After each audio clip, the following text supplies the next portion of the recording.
toto podzimní období je období vlastně plic, co se týká čínské medicíny a párovým orgánem střeva. Energie tohoto období je vlastně jako nechat být, nechat jít a souvisí to i vlastně s čištěním nejenom našich myšlenek, ale zároveň třeba i věcí. Zbavte se věcí, které nepotřebujete, z šatníku vytřiďte věci, uklidte si. Hrozně to uvolní, nejenom, že si tím třídíte myšlenky, ale uvolní to vlastně takovou tu energii, kterou teďka potřebujeme. Choďte ven, potřebujete dýchat, je to období dechu. Věnujte se dechu a spojte to vlastně s barvami podzimu, protože barvy podzimu evokují vlastně v našem mozku takovéto uklidnění, sklidnění a chladný vzduch venku s procházkou ideálně na naše plíce. Věnujte se vlastně tomu, abyste se zbavili negativních myšlenek. Promluvte si, zbavte se pomocí emocí, můžete se vyplakat, hněv, vztek, klidně dejte to ven, ale nezadržujte.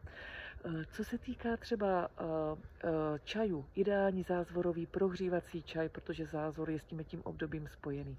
Co se týká třeba koření, kardamom z kořice, můžete i čili, lehce pálivá, zelenina, teplně upravená mrkev, vlastně bruklovité, červená řepa, zelí, všechno to, co je teplně upravené, aby to tělo se prohřálo a věnujte se vaší krvi, tak aby morfologie krve byla v pořádku. A pokud byste se chtěli zeptat a doplnit tělo, klidně ptejte, pište se a já vám strašně ráda poradím.